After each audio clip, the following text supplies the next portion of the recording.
It's just 14 days till Christmas. And this is the Astro Weather.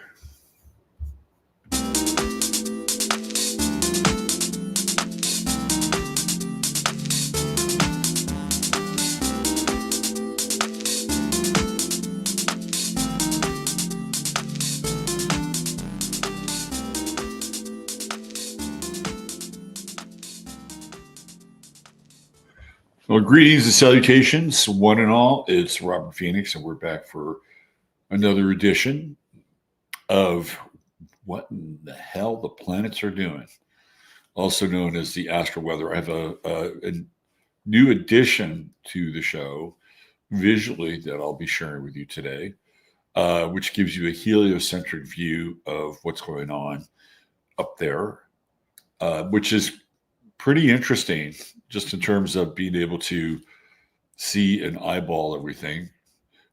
And there's also some major conjunction action going on with all these planets in Sagittarius, and of course the Neptune Saturn conjunction with Mercury behind the sun, almost making a complete opposition to Neptune and Saturn. You'll be able to see this as I busted out over the heliocentric model.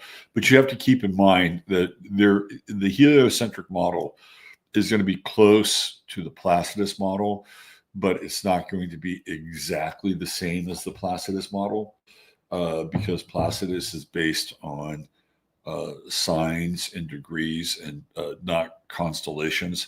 So it's a bit more of a sidereal effect, but still, nonetheless, you get to see where the planets are. We can make up for the space sort of between the two, and it's a really interesting look. So we'll do that on a daily basis. And today's astrology is kind of mind-blowing.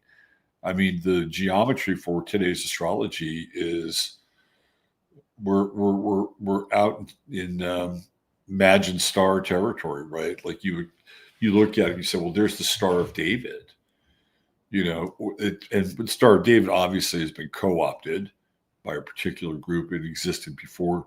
And the Star of David, when you look at it, is the intersection between earth and heaven, right? You have the triangle that's pointing upward, ascending towards heaven. You have this triangle pointing downwards, which is descending towards earth. You have the two of them together. And it's actually a very esoteric symbol that was co-opted for a particular flag. It's been around for a long time, longer than the flag, longer than the country that decided that they were going to use that as a flag and even as a symbol for their particular group. That's how far back it goes. And today it is in full effect, which you'll see when we get into the actual here we are now version of the zodiac. Okay, who do we have here? Let's see. Let's do a little roll call. We got G.C. McCarthy, 5:48 a.m. Liddy Lou. This morning sky is pink streaks from nighttime chemtrail runs. Those sneaky bad boys, yeah. They lay them out, don't they? For a while, we all thought it was over when the budget was not budgeted and there was no money to fuel Evergreen Airlines and get them in the sky. Well, we're back again. Jam Chloe, what's up, Jam Chloe? Power outage about 23 degrees. Fingers crossed power comes back on soon. All right, pulling for you, especially when it's that cold. Debisu, telling us to stay warm. We'll do our best. Jackie Delario's in the house. Let's see. We got Amy, the new next pod. Cool thumbnail. Looks very vibey. We were going after the Christmas, the holiday vibe with a little Sagittarian influence. Let's see what else we have. Moira in NYC. Snowy and cold here. Feeling grateful. My partner returned to work. Is on the way to Florida. 23 days of her brain straight. Hey, let's go. Give it up right there. That is awesome. Congratulations. Congratulations. Billy Nora checking in. She got an upgrade from Albuquerque. Frank Henke. What's going on, Frank? You can see Janine's here. Greetings, Janine. Sun Tzu, she made it. That's right. Neil Smith, the big cheese from Wisconsin, with us. Let's see. Beth Berry's here. H.M. Grant. What's going on, H.M. Mark? Mark, yes. Hey, hey, hey, hey. We got Lana Winkler in the house. Ruby Redbud. Diane Evans. Hi, Diane. Good to see you. Amy's been up since 5 a.m. The sky was clear here in Indiana. Well, guess what? Guess what our star of the day is? Our star of the day is Indiana. How about that? Very interesting place. And some very interesting goings on in your state, which I stumbled across last night. I'm sure there's plenty more to be proud of than what I'm going to share, but that's a whole other thing. And it is related to the astrology. So this is not tabloid journalism that I'm going to be dabbling in, but an actual exposition. Let's see. Oh, Janine got a little snuggles this morning. The lovely and talented one, listening and cleaning. Susan's here. Hello, Susan. Hey, it's Janine's birthday. Happy birthday. Happy solar return, Janine. The world is a better place with Janine in it. I can tell you that right now. Much better place. We love Janine. Esperanza Vance Tarot. Sylvia K. Hey, Sylvia K. Greetings. H.M. Grant. Finally feeling clear-minded and in tune since this past week. I've been scatterbrained for some reason. I don't think it's that hard to lose one's thoughts in the ethers. There's a lot going on. Let's see. We got a lot of love coming at Janine in chat today. Beth Berry's here. Brian Scott is here. Who else? Centaur Truther. We know who that is. That's right. It's our friend Sandra. Let's see. Who else? JJ Rain de Blanc. JJ Rain de Blanc. Good for you. JJ's here. Always great to see JJ. You're all bringing tears to my eyes. Well, tears are good. Tears are good. But not all tears are the same. Do you know that? They've broken down the chemical structure of tears. And tears shed during different states have different alkalinity. They're different. Not all tears are the same. Tears of grief versus tears of rage have different chemical compounds. I bet you probably knew that, though, because you guys are really sharp. Let's see. Let's see if we can pull in 100 people here. We get to 100. The eye in the sky says 99. If we get 100, I'll start the weather. Let's see. We're at 98. We just lost a person. It's like, oh, he's not talking about the weather yet. I think I'll get out of here. 101. All right. That's our cue right there. We've broken the century mark. All right. Before I get into the weather, you know what I need to do. Carol Moore. Hello, Carol Moore. Before I get into the weather, I've got to chat up our guys. You know who they are. At Silver-Botanicals. And I've been hearing great stories about their service.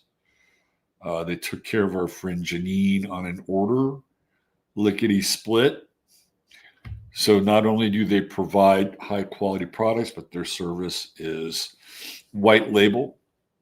And as I've been mentioning this, the gift from the Magi bundle is something they've put together especially for the holidays. And in the centerpiece of it all is the gift from the Magi spray, comprised of nothing but ingredients from the Holy Land.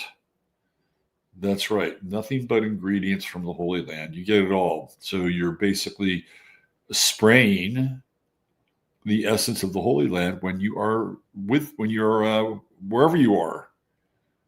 Right? It takes you right back to the manger, sort of, without the smell of hay. And it's great. You can use it as a personal space cleanser, clearer. You can use it in your bathroom. There's all kinds of purposes. And guess what? You can put it on a plane. It's travel size. And everything here is travel size with the exception of the Silver Tongue Oral Care and the the bath and body skin uh, application, which is great for taking bath. I mean, really great. And who was it? California Contrarian wanted me to remind people that one of the great things, especially about the sanitizer, is that not only does the sanitizer clean, but it also creates a shield on your surfaces and anything that it touches. So keep that in mind. It's the beauty of nano silver. It's like a first line of defense that sticks around after you spray. So if you were to use just regular spray, even if it's like the green stuff, it will do okay. It will clean up the surface, but it doesn't last on the surface. No, thank you, Steve. I hate this fucking shit. I hate it. Pardon my language. Let me get back here. There we go. I always got to burn one. I have to remind myself, burn one. So that's it right there. That is the centerpiece. You got the Silver Tongue Oral Care, which is great. You've got the Total Body Skin Therapy Bath Additive, and you get all the rest of this stuff, the Botanical Sea Serum, the Silver Shield Deodorant, the Silver Shield Sanitizer, which I talked about. And you get free shipping on this bundle, and it makes a great, great gift for the holidays. So you can get one for yourself. You can send one out for one of your favorite peeps. And if you just want to go solo, you can go to the site and type in Astro-Weather and get 10% off anything. So there you go. Silver-Botanicals with their holiday package, gifts from the Magi. Love it. All right. Let's get into the weather, shall we? There's a lot going on.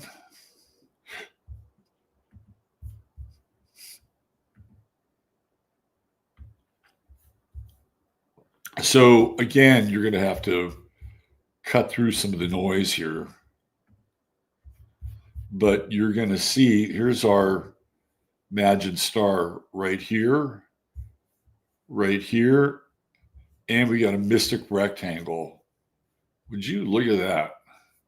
There, and there, right? We got two mystic rectangles and Imagine star. The energy today is profound, absolutely profound.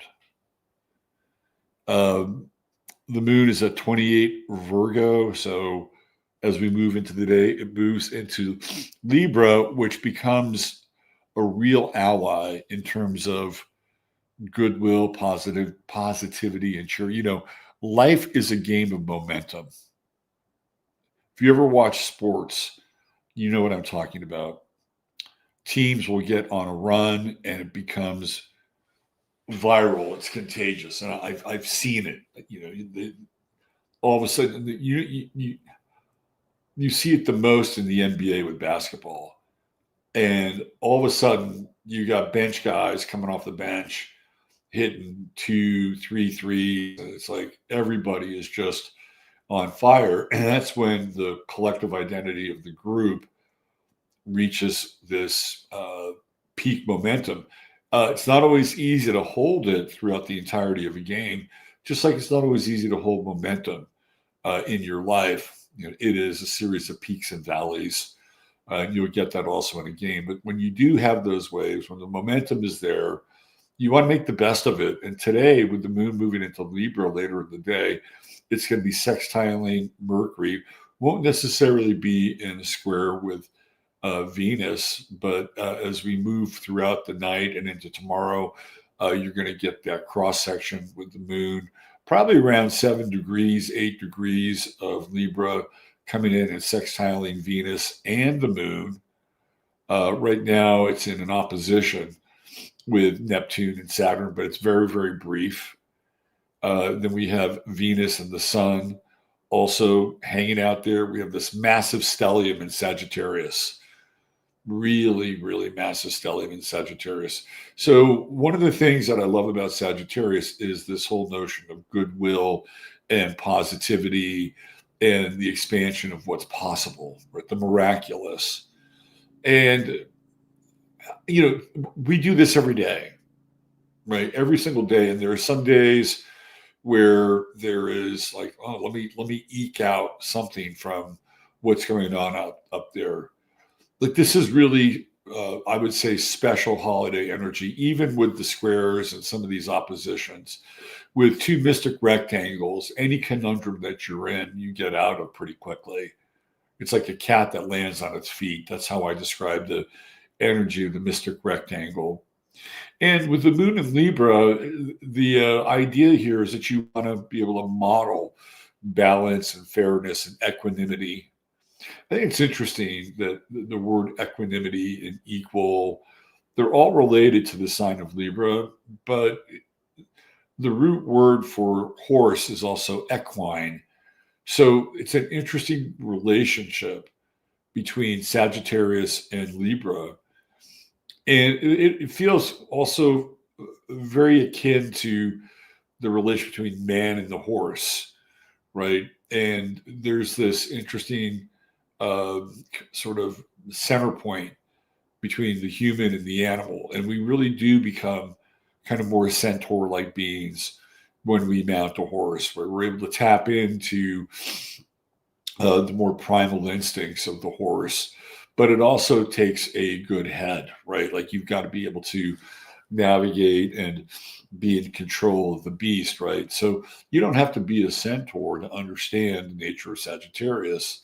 It's right there in our relationship and it feels to me like if you just play with the word like equal, equitable, equine, there's this interesting balance that occurs. So if we go back into the history of this country, most of the Indians were before the Spanish horses got here, which is how the Indians found the horses.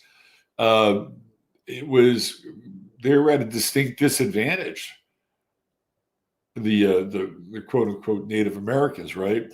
But once they got the horse, it equalized the playing field, right?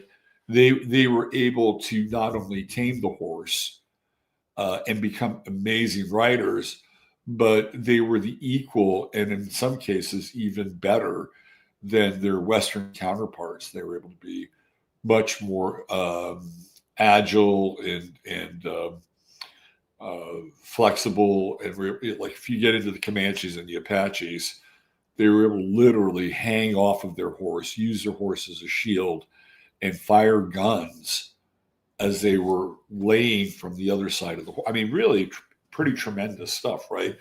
So the horse became the great equalizer of the plains when it came to dealing with these new people, right? So again, you can kind of see the etymological roots and how the horse also changed agriculture, right? It brought a sense of equality in some ways. Like the humans weren't the human plow.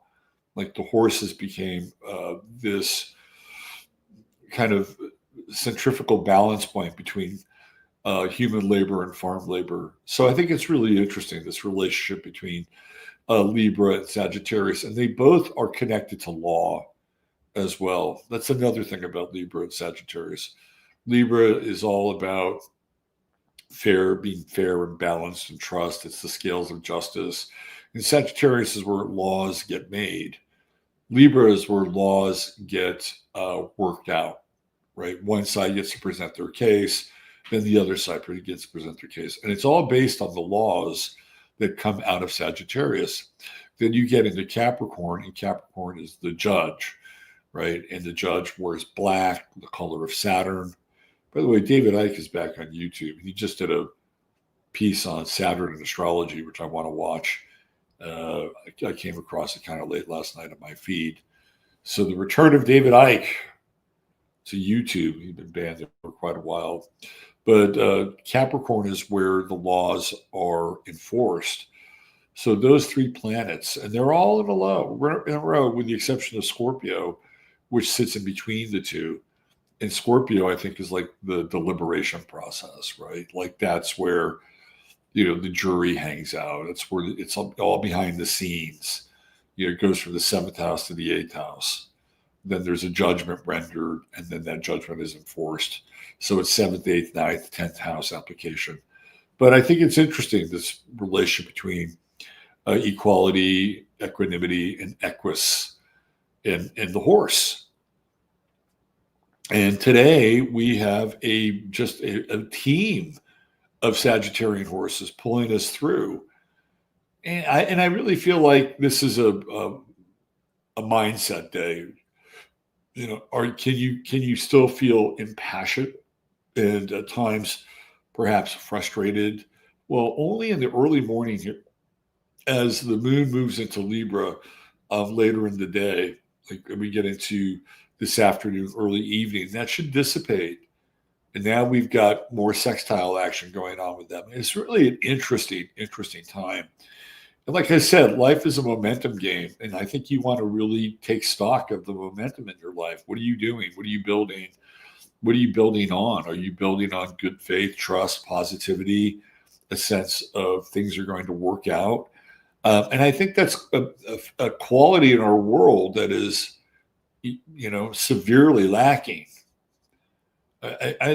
People will say, "Oh, well, the world has always been crazy and it's always been violent," and it's always no, it hasn't. It hasn't. We have slipped into darkness in a lot of ways, and the darkness has become normalized. This is part of one of the big phases of "quote unquote" communism, is what's called normalization. Well, this is just the way things are. This is just how life works, and you better get used to it.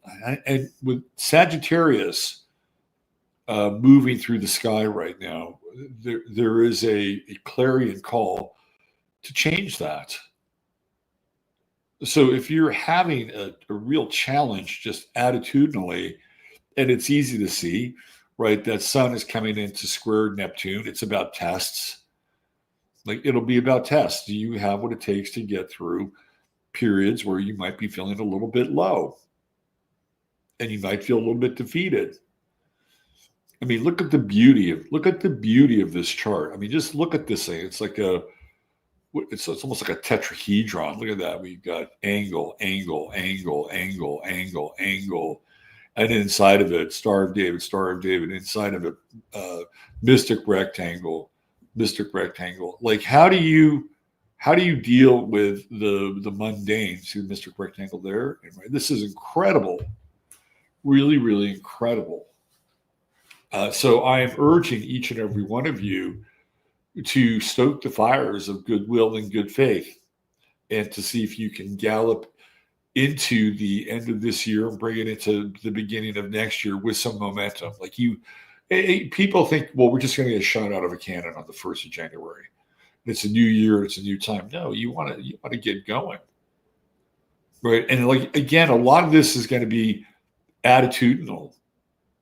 If there is a sign that says, yes, I can, or yes, we can, it is Sagittarius.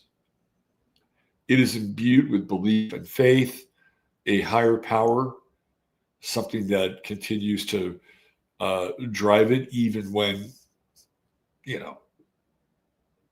feels like there's very little hope and lots of despair. Sagittarius is the light. It is the light in the dark of winter. It is the electric light in the dark of winter. It is Jupiter, which is one of the giants, invisible. Right? Jupiter is visible. And it's also part of the story right now. Mercury in zero Sag, still in trine with Jupiter because of degree. Jupiter in trine with Saturn, Neptune. Jupiter, the ruling planet of Sagittarius. Retrograde Cancer. I think this is, there are things that have worked for you in the past and that you may have discarded or put by the wayside. Jupiter retrograde in Cancer says, hey, go back. Go find some of those things. Maybe some of you were, I don't know, maybe you get up in the morning and meditate and you stop doing it because your life got so busy. whatever it is, whatever you've discarded and put by the wayside, Jupiter in Cancer is a reminder. Hey, there's a there. There's something available and usable that's in your past. There's a tool there, and in some cases, somebody might even remind you, or you might be uh, given something. And again, this is like also very family oriented. Let's take a look at that for a second. And sometimes it's really hard to understand that we didn't just get grief and dysfunction from our parents or our lineage, right? We also got gifts, and we also got traits. We got things from them. We inherited things from them that um, I think are worthy of recognition. And it's part of healing the past. And it feels like there's a lot of potential for that right now. Like you can just move on, right? Move on. Like how many of you would just like to be able to just move on from those things that have really stuck in your craw because somebody did something to you, somewhere when you were growing up, or you didn't get, like, this is a time where you can do that. Bless and forgive and move on. This is the nature of Sagittarius. I was going to do this guy today for the star of the day, and he was St. Charles of Mount Argus, and he's kind of a modern saint. Like, there are actual photographs of him, a historical record of his journey from Holland to ultimately Ireland, where this is where he becomes canonized and sanctified. And I thought about this whole idea, notion of saints. And when you read about, and there's so many saints. I did a show one time over on 15 where I just covered all these different saints and some of the things that they were sanctified with. And some of them are really kind of nutso, right? But they're nonetheless, there are these people that have been imbued with kind of miraculous or magical powers. And I thought to myself, there was a time when people lived that way, right? Like, it was important to them to be in connection with the connection and to live every day as if they were doing the will of God, or the will of God was working through them. And when you get into some of these stories of these saints, they're pretty magical, and they're attributed certain gifts and powers. Like, we got into Saint Nicholas the other night, and some of it may be fictionalized and untrue, but nonetheless, it was a period of time. And we don't really necessarily know whether it's just all programming. Like, hey, you follow this group of people, and you're gonna hit the lotto ticket for grace and revelation. But I think that there's something there. There's like an animate universe where these people existed. And there's a whole kind of ecclesiastical record of them. And with all of this energy in Sagittarius, it just brings up this idea that in a lot of ways we've fallen and degraded. And I'm not saying you should go convert and become a Catholic or whatever, but there is something to the life of saints. And I talked about this on Sunday night. I talked about magic, and whatever you think of Jesus historically, metaphorically, I think of Jesus as a magician, and one of the greatest magicians that ever lived. If you really think about it, I sound like Michael Scott now. One of the greatest magicians that ever lived. He was like the Harry Houdini of death, right? Get him up on the cross and put him in the tomb and roll away the stone, and he's gone. That is an act of magic, and his life, is filled walking on water and water into wine, and the loaves and the fishes. These are all very magical acts. So this idea that magic and faith are not congruent with each other, I think is wrong. I think the two of them are they're yoked together, right? So the greater the faith you have, the more magic that's at your disposal. And I don't think faith is defined by your attendance at a super church or your adherence to reading the Bible on a nightly basis. Although if that works for you, go for it. You may get something out of it. And some people, are really curious, like what's in the book, and they'll take it on. Let me read this, and sometimes it can be an absolutely life changing and life altering experience. So, what I'm getting at here is that today is a day of the miraculous. Even with the squares, the Saturn Neptune, right? Like you can't do it. It'll never happen. The world is against me. No, it's not. Dig a little bit deeper, take a deep breath, right? And realize who you are, where you came from. You are a divine spark. You are a divine spark. You came from biological beings, but those biological beings, it took a lot for them to get there and meet each other, right? And to have you, and you could have been somebody else or some other version of you, but you're not. Whether or not you've been able to reconcile that or not, that's your journey. And you were imbued and endowed with certain gifts and skills, and perhaps you pick up a few along the way. Today is a real affirmation, not just of being okay with yourself, but today is an affirmation of, to quote Martin Luther King, we shall overcome. In the dark of winter, in the cold of night, as we approach the winter solstice, the darkest night of the year, where the light returns incrementally. This is again, I've used it before. This is an affirmation. I hope that when you leave this today, you will see and feel what I'm talking about. And it's contagious. This is the other part, right? It's contagious in a good way. You're able to light another person up. And I know a lot of you will have travels throughout the day, interactions throughout the day. And if you can anchor this feeling that we are headed towards a better day and a better time and a better life and a better light, if you can really anchor that, and you can be the person who is the exemplar of that, to show, even if it's for this brief period of time, it is a catalytic time. This is an incredible day astrologically. Just look at that. Yeah, are there challenges? Sure. Mercury-Uranus opposition. But we could even flip that. It's kind of like, don't tell me I can't do something. I'll show you how I can do it. I'll show you what I can do. Jupiter-Pluto opposition.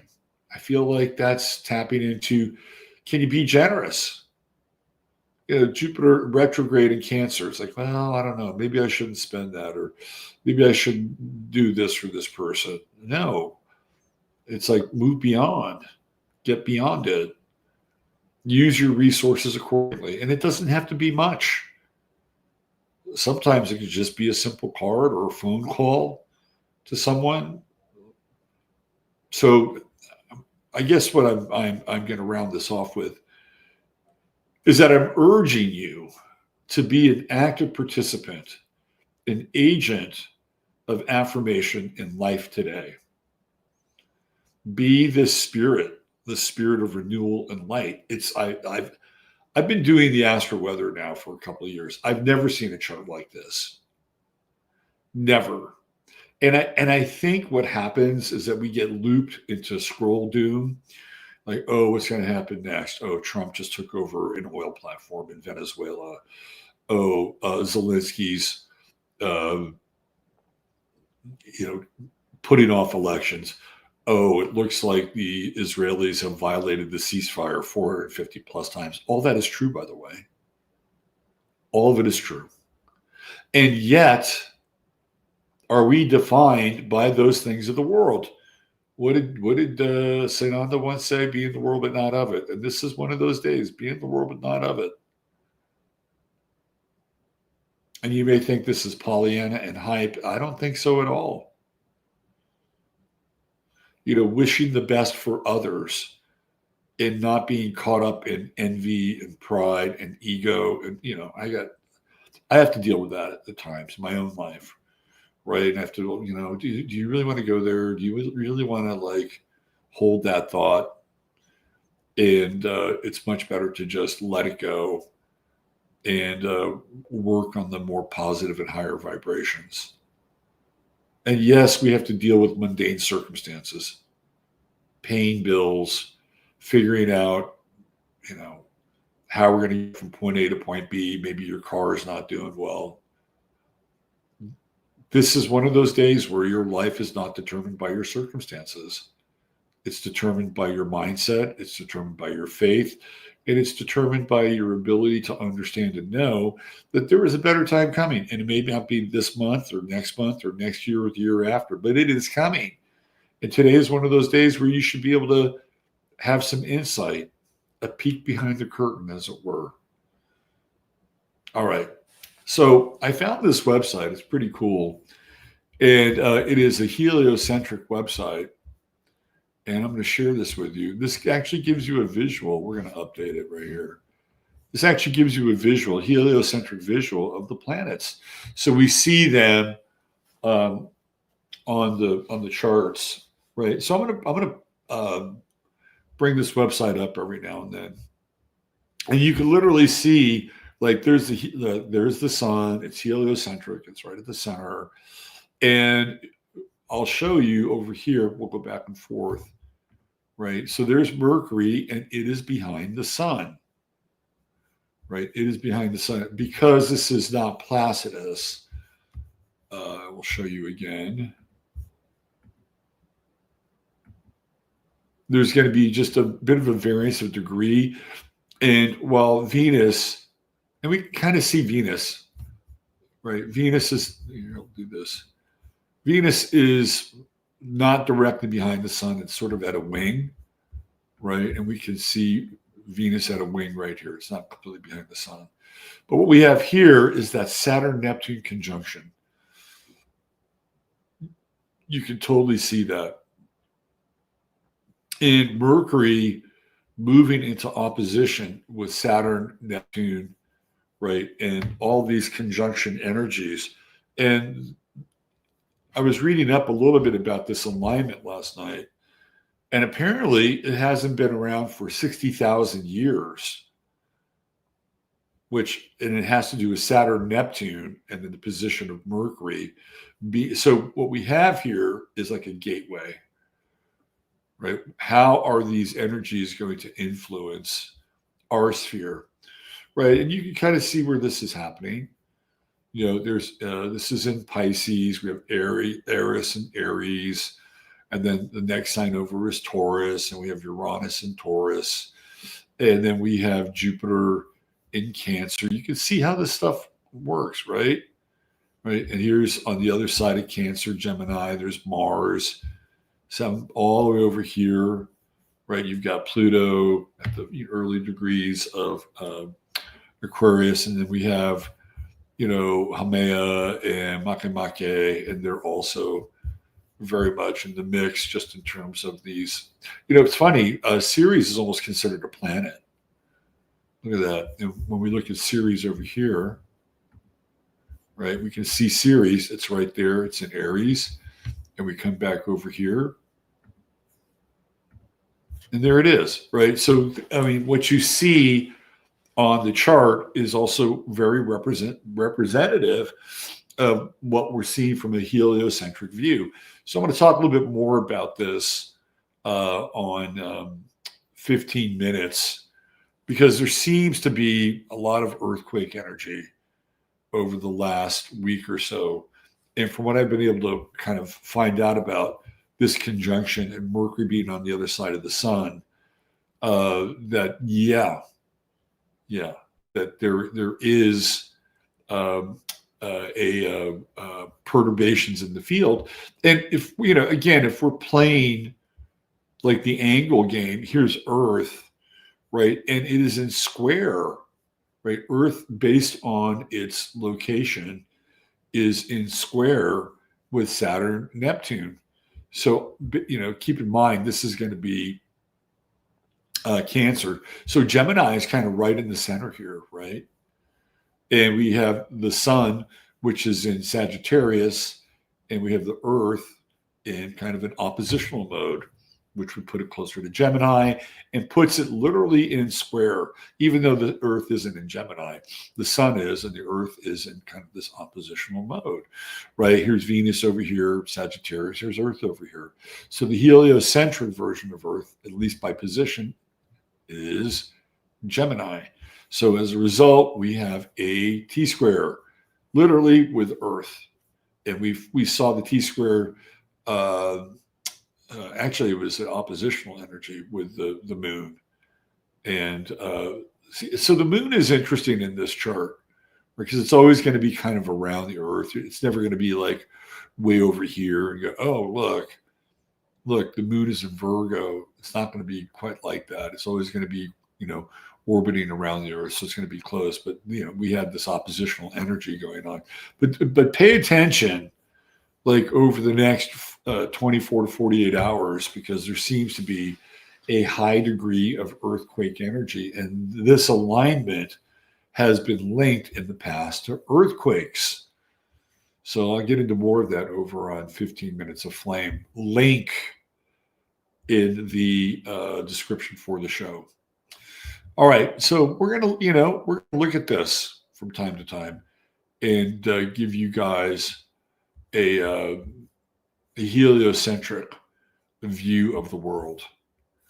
I'm going to bookmark that page right there so we can go back to it. I think it's really cool. Okay, let's put the banner up. And it was kind of, a lame day for people. I'm sorry. Janine should have been the star of the day. She would have been, she would have shown more brilliantly than a lot of the other people. Like today is John Kerry's birthday. Janine or John Kerry. Janine or John Kerry. Janine.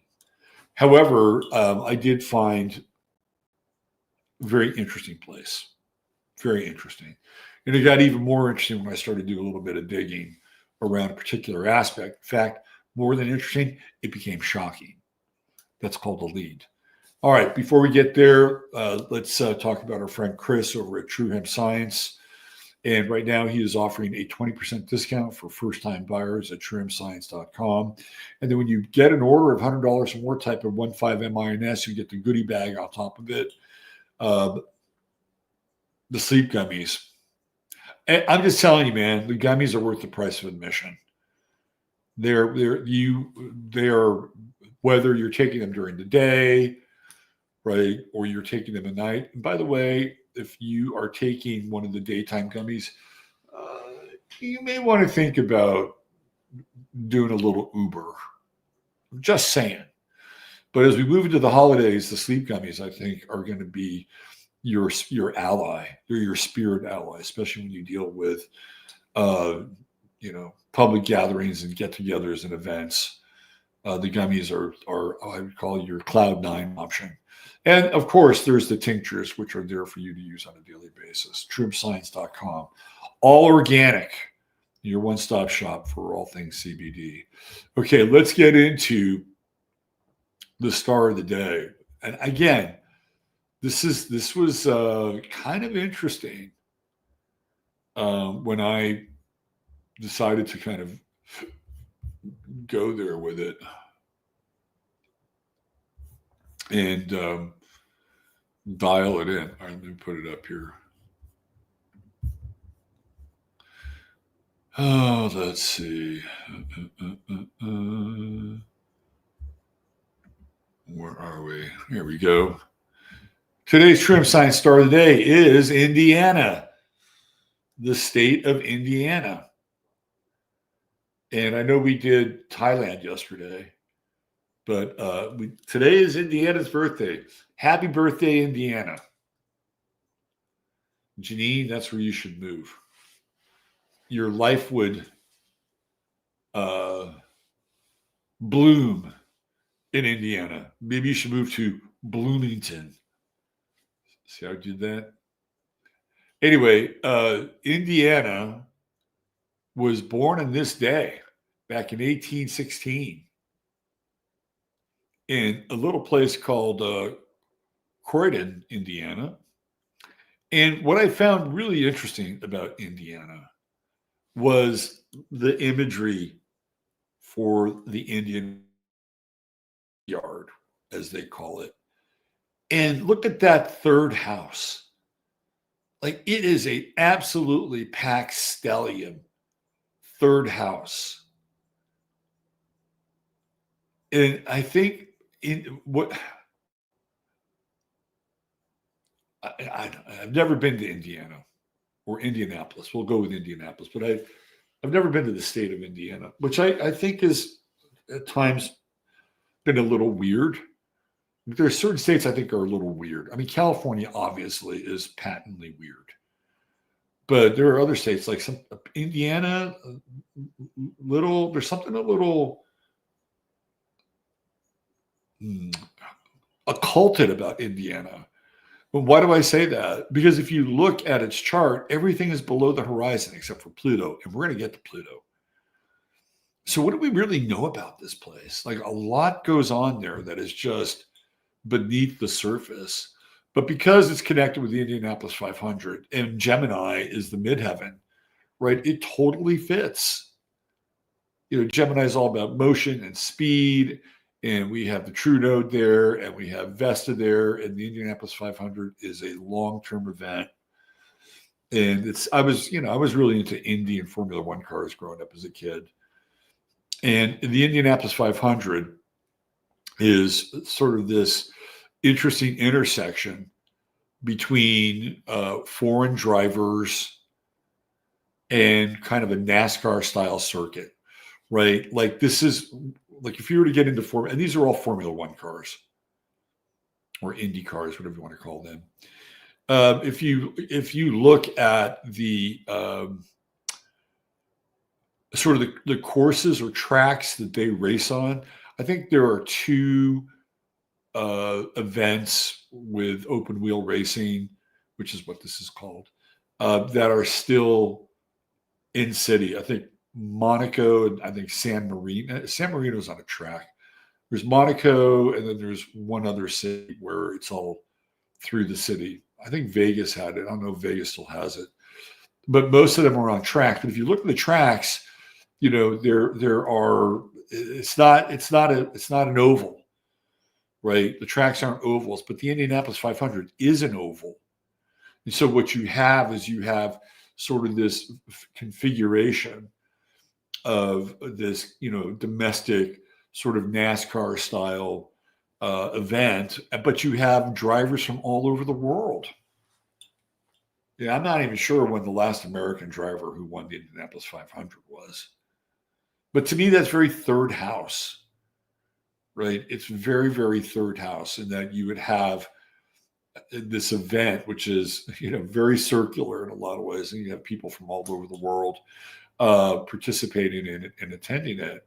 The other thing that I thought was interesting about Indianapolis was the name of their football team, the Colts, right? And it's like, the Colts used to play in Baltimore. And then I guess it was sometime in the 90s, I believe, they became the Indianapolis Colts. And Robert Irsay moved the team from Baltimore to Indiana. It was huge. It was a massive kind of domino effect in the NFL. Of course, the people in Baltimore were really pissed off that the team got moved.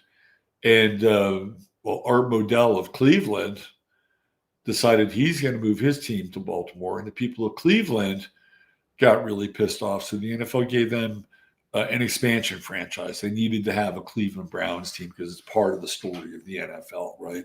But I thought that, being a Sagittarian state, that the team that's associated with that state in the NFL is the Colts. It's a symbol of the horse, right? And it also feels to me like Indianapolis. Again, I don't live there, but Indiana. This is Indiana. We're going to throw Indianapolis just kind of in the mix. I mean, there's other cities, right? The aforementioned Bloomington. There's Gary. Um, that's also interesting, right? Like Gary, Indiana's baseball team played in the the Little League World Series one time, and you go across the chart, right, from the third house to the ninth house. And there was a guy who played for the Indiana Little League team. I remember when they played. I remember when Gary, Indiana played, and they had this really big kid on their team named Derek Bell.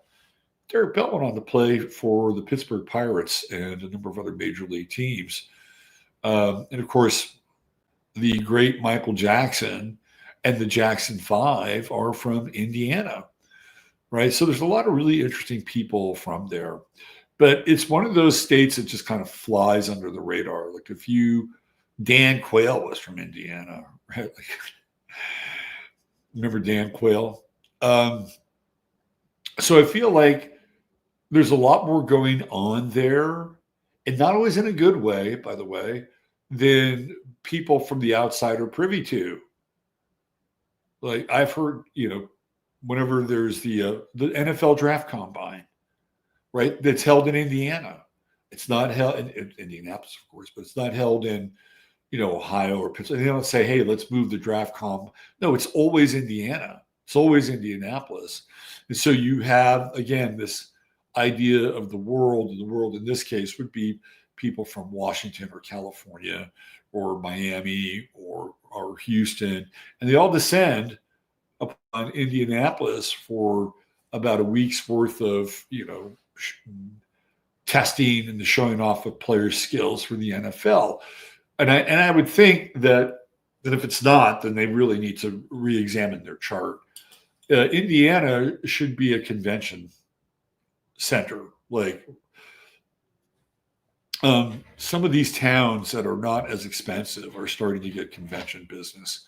Places like Cleveland, I would say Indianapolis should be right at the top of that list.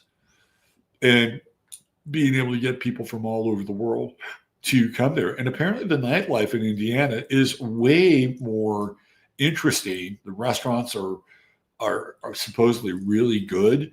And that's all very third house stuff. Like it's local. Like you're going to find out about the eclecticism and the variety and kind of what's available. And this is statewide, but I'm just kind of focusing on Indianapolis. Now, I looked at that Pluto over there in the seventh house, and I thought, man, that is heavy. Like Pluto's the highest planet in the chart. And I just thought to myself, there's got to be some weird sex shit going on in Indiana. And so I did a brief search last night. And I have to tell you, not only were my instincts correct, but my mind was kind of blown. So if you're a little bit of the faint of heart, you may want to say, Robert, have a great Thursday. We'll be back tomorrow with the Friday forecast. But if you're curious, and it's not too morbid, but there are some salacious kinds of details here, we'll stick around for the next 5 minutes because I'm going to show you something. This is wild. So I just did a brief search. Sex scandal, Indiana. And it just popped like neon. First of all, the latest is pastor's son charged with child sex. This is a big, big deal here. The son of Pastor Nathan Paternal, or Peter now, a longtime mentor and close ally of Lieutenant Governor Mika Beckwith, has been arrested on 7 felony accounts related to child sex crimes. According to law enforcement and court records, Jonathan Wesley Paternal of Pendleton was arrested Thursday following an investigation by the Hanover County Metro Internet Crimes Against Children Task Force. Investigators said that they received a cyber tip from the National Center for Missing and Exploited Children, indicating that Paternal had uploaded child sexual abuse material to Snapchat. What are you doing?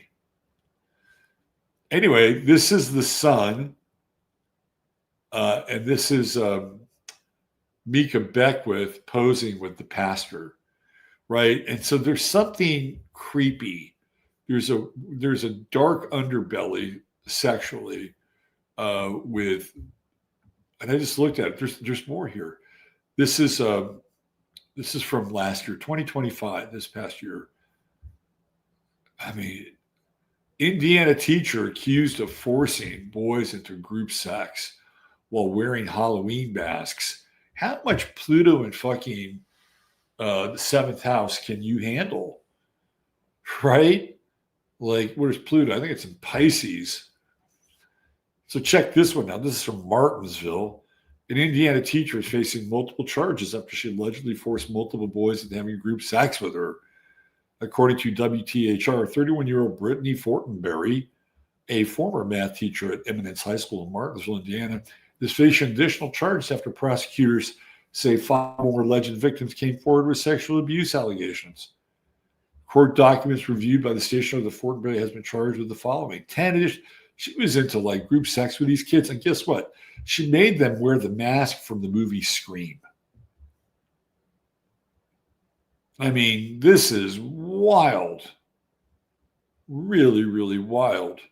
Citing a probable cause affidavit, People reported that an investigation into Fortenberry was first launched in August of 2024 after 2 students reported that the former teacher had allegedly sent inappropriate videos of sex toys, a stripper pole in her home, and nude depictions through Instagram. Wow. And she says she regrets it, but she was having group sex with these kids. Crazy, right? Well, she's not the only one. This is more about her. Here we go. This is from June. More ex-Indiana basketball players allege sexual misconduct. At least 15 former Indiana University men's basketball players alleging improper sexual conduct by a former team physician, and saying Indiana officials, including the late coach Bobby Knight, were aware of the behavior. Since 2 former Hoosiers sued the university last fall, 5 ex-athletes are now named to the lawsuit. And 10 additional men are planning to pursue litigation against Indiana. Their attorney, Michelle Simpson-Tugel, told ESPN. This is from last year. Wow. This is crazy. You got Harris Mujezinovic, who was one of the 2 original plaintiffs and played for the Hoosiers in the late 1990s before going pro overseas, wrote in, the adults within the basketball program who are entrusted with our care knew what was happening to us. They joked about it and let it continue. Ooh. Who's the guy's name? Bamba? Bradford Bamba. Even though their legal path grew more difficult with the death of Dr. Bradford Bamba, I guess he's the perp. I just thought this was really, really strange. Here's